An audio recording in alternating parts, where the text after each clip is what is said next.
Hi flowers, welcome back to my channel. Video को start करने से पहले अगर अभी तक आप में से किसी ने मेरे चैनल को सब्सक्राइब नहीं किया है तो प्लीज़ चैनल को सब्सक्राइब, वीडियो को लाइक और नीचे कमेंट करते हुए ज़रूर बताइएगा कि आज का ये पार्ट आप लोगों को कैसा लगा। तो चलिए कम बैक टू मी का नेक्स्ट पार्ट स्टार्ट करते हैं।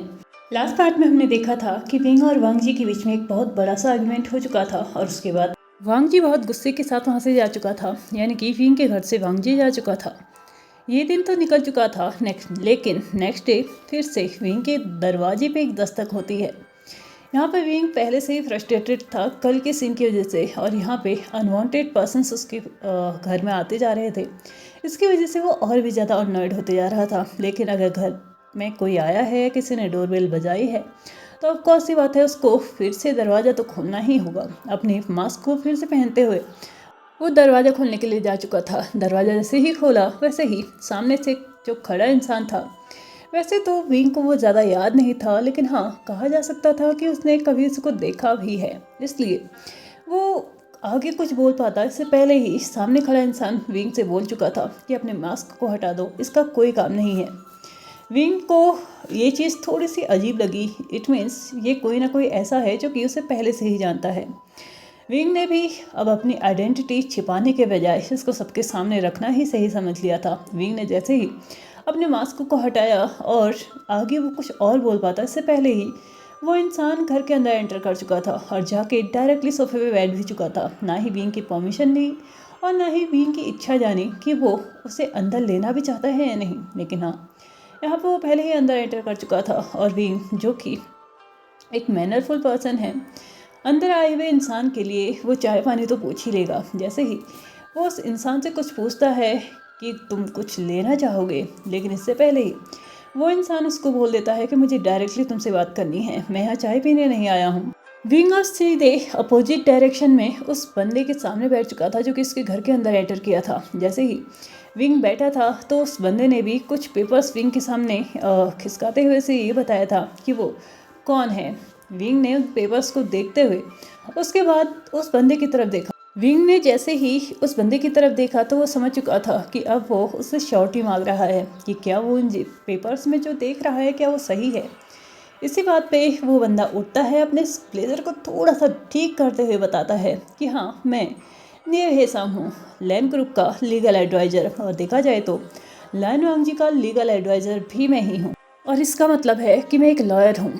नियर हेसांग ने यहाँ पे अपनी बात को थोड़ा सा कंप्लीट किया ही था कि विंग आगे से थोड़ा गुस्से में इसको रिप्लाई देते हुए बोलता है, तो क्या आप यहाँ पे मुझे कोई लीगल नोटिस देने आए हैं या फिर मेरे बच्चे के रिलेटेड मुझे कुछ बताने आए हैं कि कब मुझे लीगल नोटिस मिलने वाला है। तो तभी नियर हेसांग कुछ पेपर्स और आगे उसके तरफ खिसकाते हुए से बोलता है, अभी तो हमने ऐसे किसी ने भी कोई केस नहीं किया है, लेकिन हाँ अगर देखा जाए तो तुम पे बहुत बड़ा केस बन सकता है। जैसे कि तुम खुद अपने लॉ की स्टडी को तुम्हारी खुद की लॉ स्टडी लास्ट ईयर में है, तो तुम अच्छे से नियम जानते होगे, सारे कानून भी जानते होगे।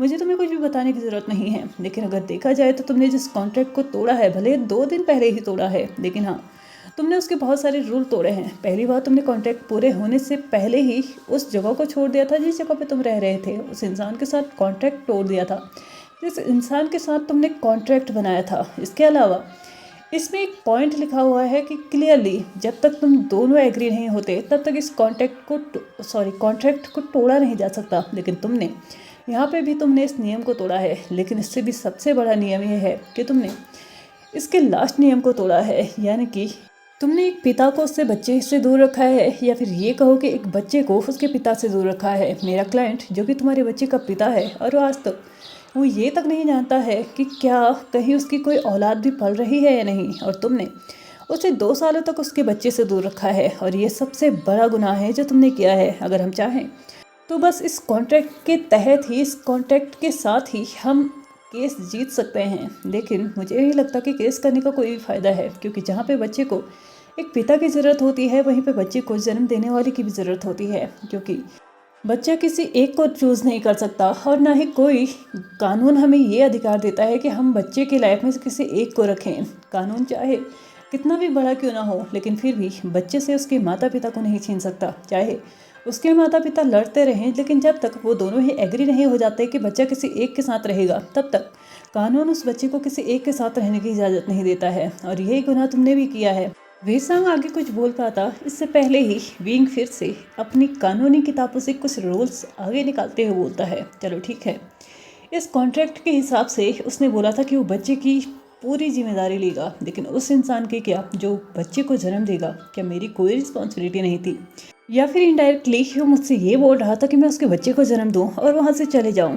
तो आपके लिए जानकारी के लिए मैं ये बता दूं, यहाँ पे कोई ऐसा कानून नहीं है जो एक अनबॉर्न बेबी को उसके बच्चे से उसके माँ से दूर कर सके। और जहाँ तक बात रही उसके बच्चे से उसे दूर करने की, तो हाँ, मैं 2 दिन पहले वहाँ से आ चुका था क्योंकि मुझे वहाँ पे बिल्कुल भी अच्छा नहीं लग रहा था। और वैसे भी मुझे नहीं लगता है कि 2 दिन इतने भी बहुत ज़्यादा होते हैं, लेकिन फिर भी आप लोग मुझे इस चीज़ के बारे में इसके अगेंस्ट मेरे पे केस कर सकते हैं। लेकिन जहाँ तक बात है बच्चे के रिलेटेड, तो मैं खुद ये 2 महीने के बाद जान पाया था कि मैं प्रेग्नेंट हूँ और उस वक्त मैं उससे बहुत ज़्यादा दूर आ चुका था और वापस वहाँ जाने का मेरा कोई इरादा नहीं था। अगर तुम लोग चाहो तो तुम लोग केस कर सकते हो, मुझे कोई प्रॉब्लम नहीं है। मैं भी अपनी एड़ी चोटी का जोर लगाऊंगा अपने बच्चे को अपने पास रखने के लिए। अगर आज तक मैं उसे संभाल सकता हूँ, उसे पाल सकता हूँ, तो ऑफकोर्स सी बात है मैं आगे भी उसकी रिस्पॉन्सिबिलिटी ले सकता हूँ। और जहाँ तक बात रही तुम्हारी लान वांग जी की, आज उसे बहुत ज़्यादा प्यार आ रहा है अपने बच्चे पे। क्या उसने कभी ये नहीं सोचा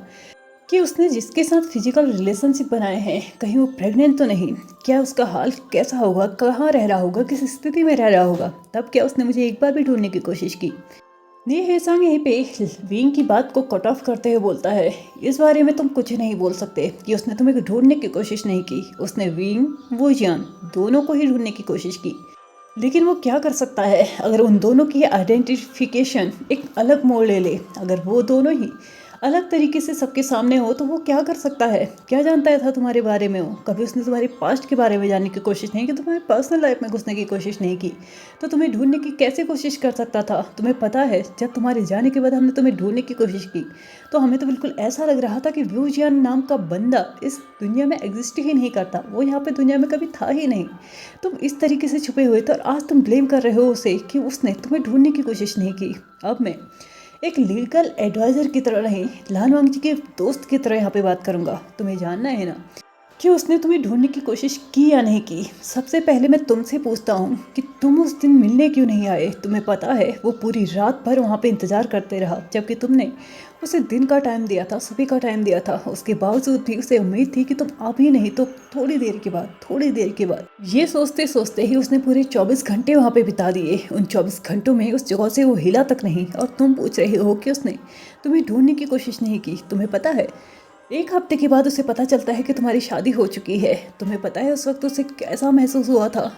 जिस दिन वो तुमसे मिलने वाला था उस दिन वो अपने प्यार का इजहार करने वाला था, तुम्हें बताने वाला था कि तुम उसकी लाइफ में क्या इंपॉर्टेंस रखते हो, तुम्हें बताने वाला था कि तुमने उसे टोटली चेंज किया है, तुमने उसे पूरी तरीके से बदल दिया है। लेकिन फिर पता चलता है कि यहाँ तो स्थिति ही बदल चुकी है, यहाँ पे तो तुम ही बदल चुके हो। तुम जो निकले तो थे उससे मिलने के लिए, लेकिन एंड ऑफ हमें रिजल्ट पता चलता है कि तुमने किसी और से शादी कर ली। क्या स्थिति इतनी चेंज हो चुकी थी कि एक बार तुम इसे कॉल करके, उसे फ़ोन करके, उसे मैसेज करके ये नहीं बता सकते थे कि तुम नहीं आने वाले, तुम्हारा इंतज़ार करना बेकार है? क्या तुम उसे नहीं बता सकते थे कि तुम शादी करने जा रहे हो? क्या तुम्हें पता है उस वक्त उसे संभालना कितना मुश्किल था?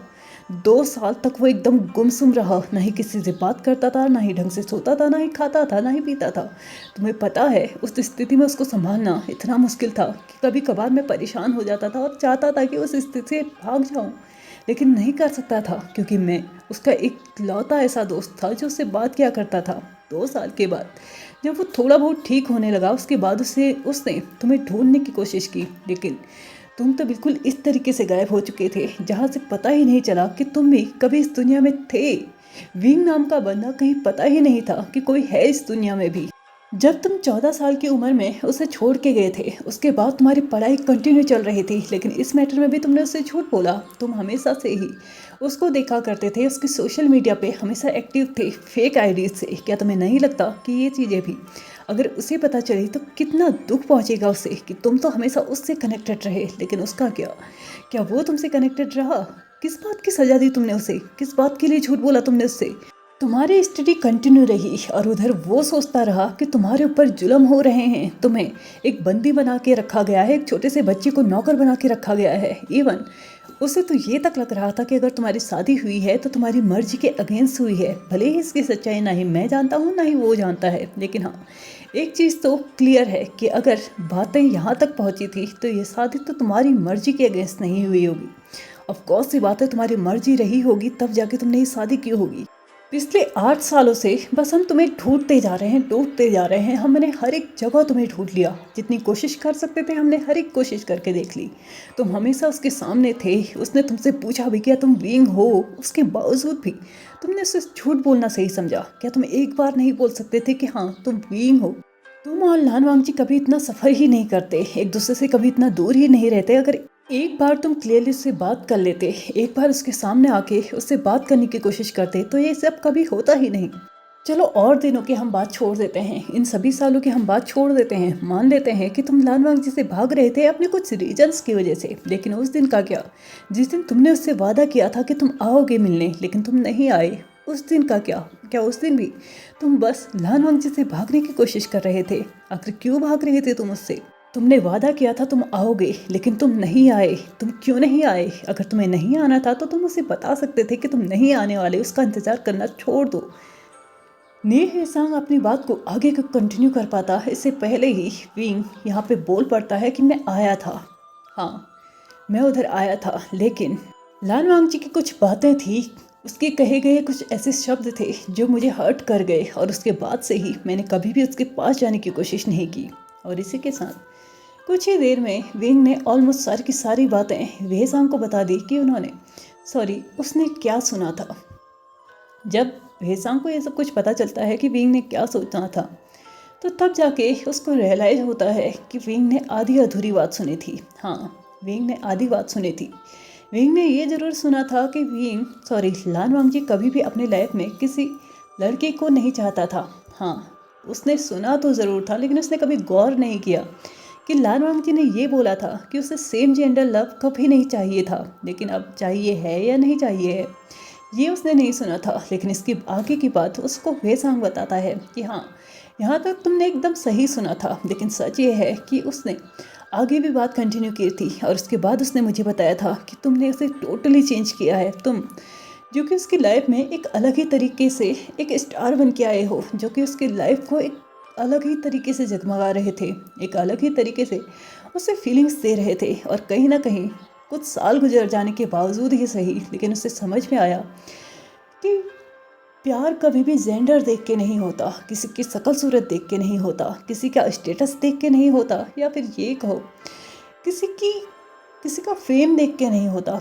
कोई कितना फेमस है, कोई कितना खूबसूरत है, या फिर कितना अमीर है, ये देख के प्यार नहीं होता। प्यार सामने वाले इंसान के साथ जब हमारे दिल धड़कना स्टार्ट कर देते हैं तब होता है। जब हम किसी एक इंसान को बस देखते रहना चाहते हैं, अगर वो मुस्कुराता है तो हमारे फेस पे ऑटोमेटिकली स्माइल आती है। डजेंट मैटर कि वो किसके साथ मुस्कुरा रहा है, उसकी खुशी में ही हम अपनी खुशी ढूंढ लेते हैं।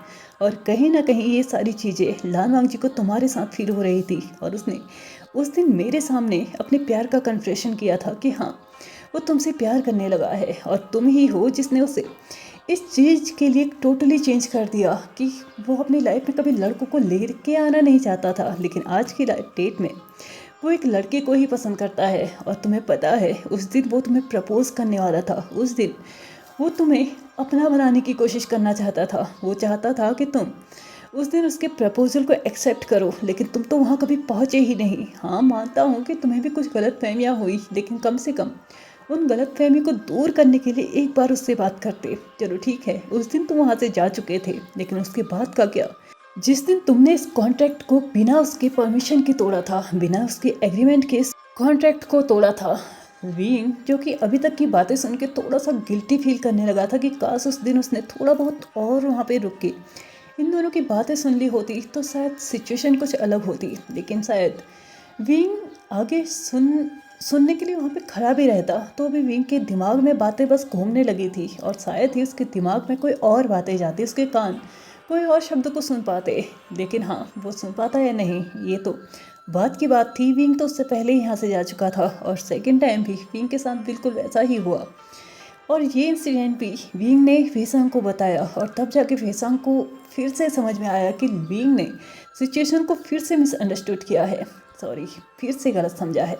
वेसांग फिर से यहाँ पे लानवांग जी के डिफेंस में विंग को बताता है कि हाँ, उस दिन उसने ज़रूर बोला था कि वो उस बच्चे की रिस्पॉन्सिबिलिटी लेगा, लेकिन हाँ, वो तुम्हारे लिए कोई श्योरिटी नहीं दे सकता है। लेकिन साथ ही साथ उसने ये ज़रूर बोला था कि तुम्हारी पूरी जिम्मेदारी भी वो लेगा, तुम्हारी सारी ज़रूरतों का ध्यान वो रखेगा। तुम जब तक चाहो, जैसे चाहो वैसे उसके साथ जी सकते हो। अगर तुम लाइफ टाइम भी रहना चाहो तो भी रह सकते हो। लेकिन हाँ, वो एक चीज़ भी अच्छे से समझ चुका था कि तुम विंग नहीं थे, और इसके लिए उसने तुम्हें कभी भी विंग की जगह देने के लिए मना किया था। उसने तुम्हें अपने घर में जगह देने से मना नहीं किया था, अपने साथ रखने से मना नहीं किया था, तुम्हारी रिस्पॉन्सिबिलिटी लेने से मना नहीं किया था। उसने विंग की जो जगह उसकी लाइफ में थी, उसके दिल में थी, वो देने से तुम्हें मना किया था, क्योंकि वो सिर्फ और सिर्फ विंग की है। लेकिन तुम्हें पता है, जब उसे पता चलता है कि विंग, वूचान और मो शान्यू ये तीनों ही एक ही पर्सन है, और साथ ही साथ उसे पता चला था कि तुमने आज तक उसे कितने धोखे दिए हैं,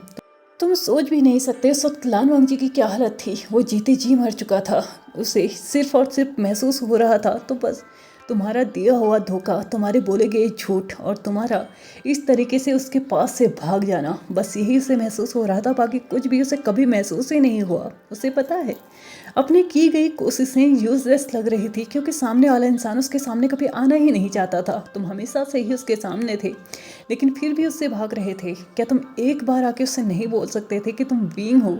तुम दोनों के बीच की स्थिति बहुत पहले ही सुधर जाती, तुम्हें कभी किसी और से शादी करनी ही नहीं पड़ती, अगर तुम बस एक बार उसके सामने आ गए होते। विंग के दिमाग में फिर से एक क्वेश्चन गूंज रहा था, अगर सच में लानवांग जी विंग की जगह कभी किसी को नहीं दे सकता था, तो उसने वूजियान के साथ वो सब कुछ क्यों किया? क्यों उसके साथ फिजिकल रिलेशनशिप बनाए? क्यों वो उसके साथ इस तरीके से इंटीमेट तरीके से रहता था, हमेशा कडल करके रहता था, एक अलग तरीके का केयर उसे देता था? तो क्या विंग के साथ वो धोखा नहीं था? यहाँ पे वो क्वेश्चन उसके दिमाग में गूंज तो रहा था, लेकिन हाँ, उस क्वेश्चन को करने की हिम्मत उसे नहीं हुई, क्योंकि इस क्वेश्चन का आंसर शायद उससे सबसे बेटर तरीके से वही दे सकता था जिसके लिए वो क्वेश्चन था, यानी कि लानवांग जी। वेसांग यहीं पे ही विंग के थॉट्स को इंटरप्ट करते हुए विंग को बोलता है, मुझे नहीं पता तुम दोनों के बीच की स्थिति अब कैसी होगी, सही होगी, गलत होगी, सुधर जाएगी या फिर और भी बिगड़ जाएगी।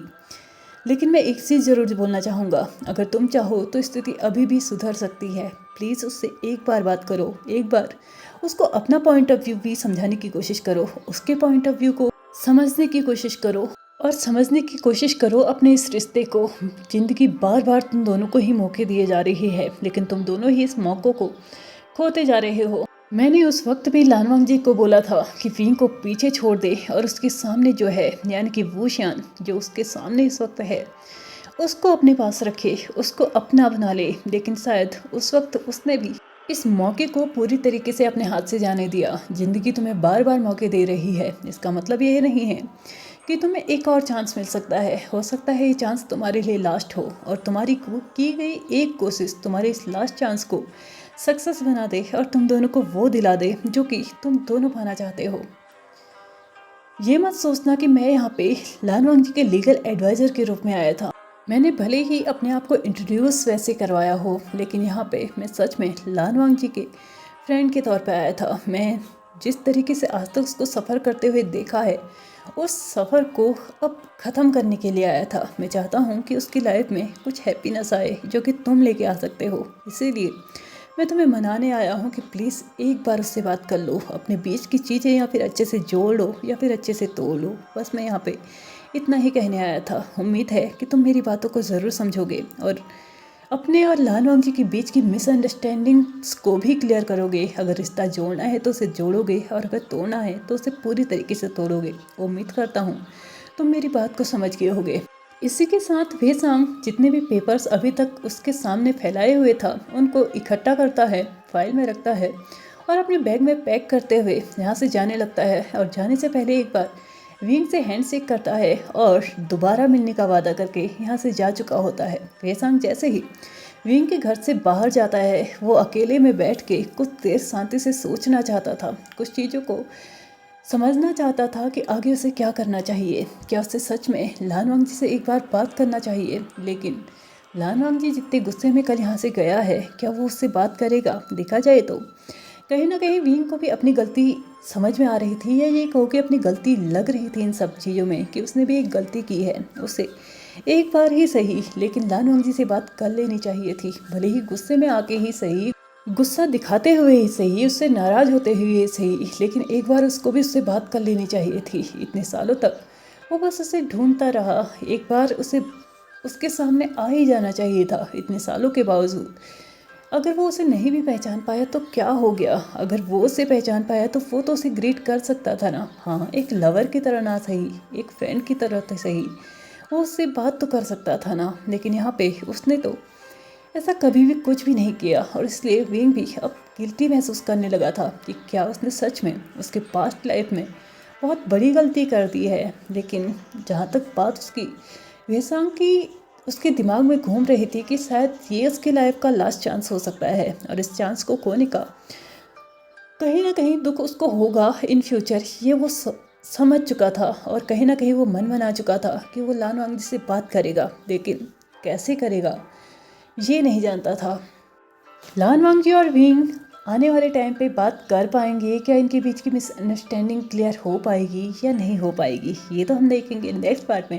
तो चलिए फ्रेंड्स, आज के इस पार्ट को हम यहीं पे खत्म करते हैं। वीडियो पसंद आए हो तो please like share subscribe and comment करते भी जाइएगा। Thank you so much for watching my video and bye bye.